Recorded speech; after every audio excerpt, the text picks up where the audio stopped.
Okay, so today we're going to talk about what it takes to actually build muscle or maintain muscle. Now, this is a topic that's not just for 40 to 60-year-old women. It is really for anybody who is interested in building muscle at any age. So let's get into it. So the first thing you need to be aware of is that in order to build muscle, what you need to be doing is pushing your muscles a little bit more than what they've been doing before. And this causes adaptations in the muscle. And this makes a lot of sense. If you think about, like, if you were going to train for a marathon, what would you do? You would practice running, and all the time you would run a little bit more, and that would become easier because you've run farther. And then you'd run a little bit farther, and that gets easier, and so on and so forth. And it's the exact same principle when you're talking about muscles. So you want to push your muscles to like their limit, which will signal to your body that, hey, we maybe don't have quite enough strength right now to manage what this person needs in everyday life. And so therefore we need to put on some more muscle mass. And if you keep doing that over time, it's like this adaptations that your body is doing gradually to grow your muscles and build your strength. So that concept really is progressive overload, right? You're progressively pushing your muscles to the point where they're like a little bit overloaded, a bit on the uncomfortable side. So how do you apply progressive overload? Probably the easiest way to explain progressive overload is to think about rep ranges. So when you're weight training, you will be given a rep range for a particular exercise. Let's say it's 6 to 10 reps. So in the beginning of doing the exercise with a particular weight, let's use some numbers just to make it a bit more concrete. So let's say you are doing bicep curls and you're able to do them with a 3-kilo weight 6 times. So you're at the bottom of your rep range. You're able to do 6 bicep curls with good form. Okay, so that's the bottom of the range. So the next time you go in to do bicep curls, you try to do 7.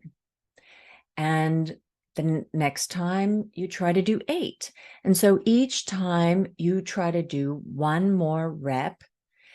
And at the point where you get to the top of your rep range, so in our example, we had the 10 reps. So when you get to the point where you can do 10 reps of your bicep curls with good form, then you're ready to add some more weight to, again, push your muscle. So then if you were using the 3-kilo weights, then you might move up to 4 kilos, or maybe 4 kilos is too much and you might move up to 3.5, but some amount that you're comfortably, well, not comfortably, well, but you're able to do 6 reps with good form once again. And then you start again building and building and building from there. So that's a very straightforward way to apply progressive overload. And by the way, I want to point out that it's pretty important for you to be able to apply progressive overload that you are tracking what you're doing. Because, for example, if you're doing a program where you're doing 3 sets of those bicep curls and you're doing them twice a week, you're not going to remember like, oh, how many did I do last time? Did I do all 3 sets with, that many reps with that weight? And so it's going to be very difficult for you to make sure that you're applying progressive overload unless you're actually tracking what you're doing. And the other point is that you're doing the same program for an extended period of time.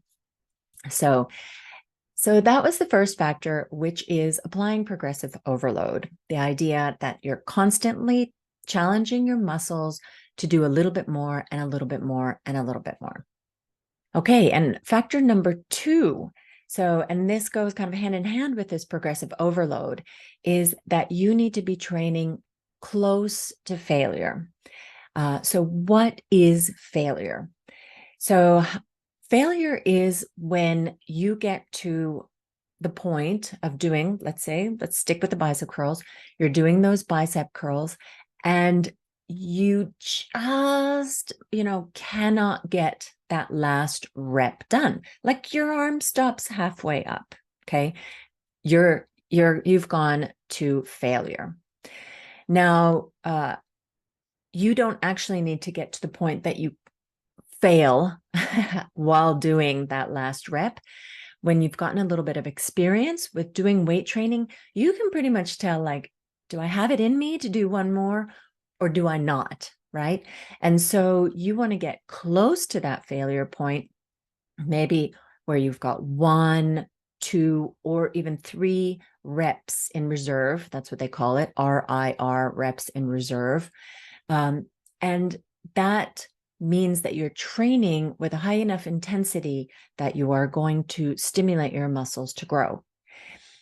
So basically, if you were just doing, really far from failure, you are not going to see that kind of progress, and you're not going to be able to progressively overload your muscles.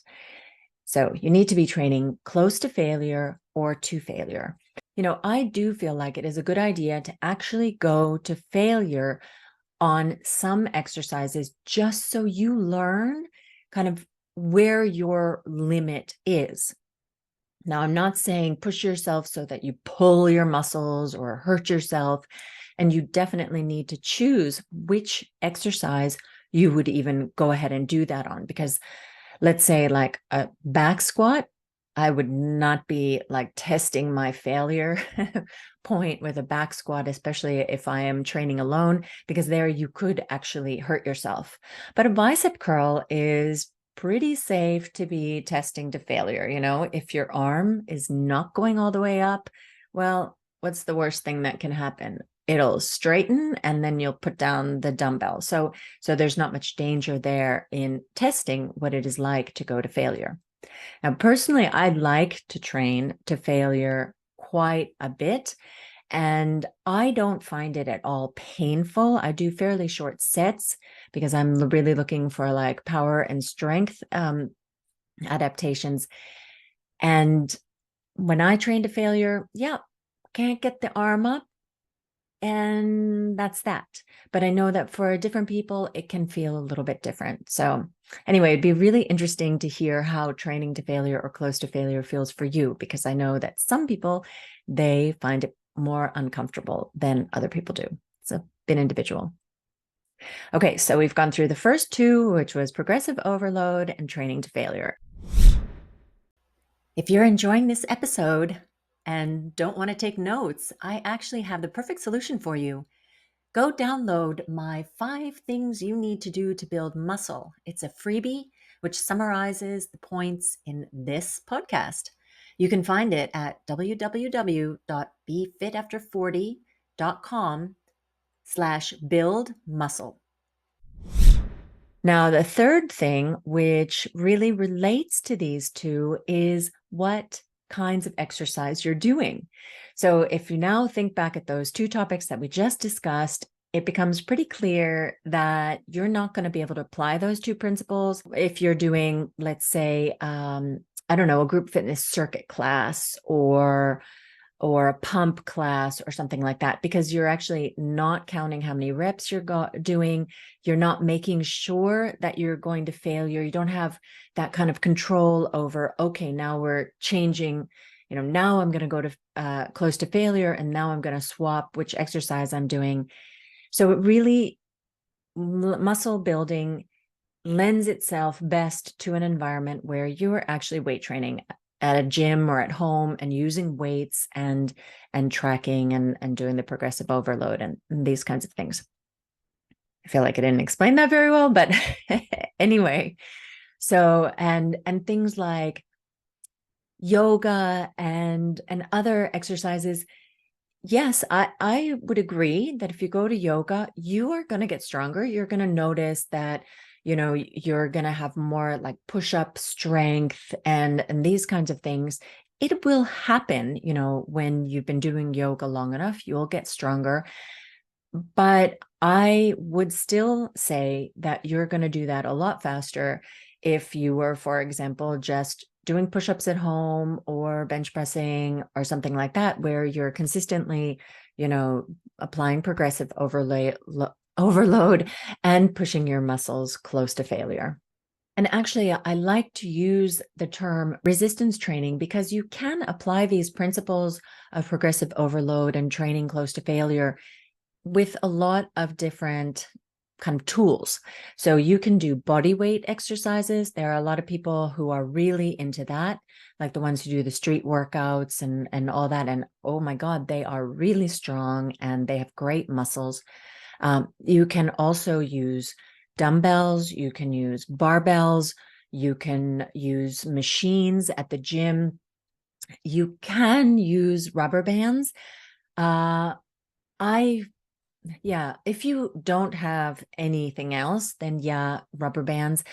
But you can understand when you think about like the progressive overload that it's hard for you to know, like, okay, so where exactly did I hold the rubber band this week?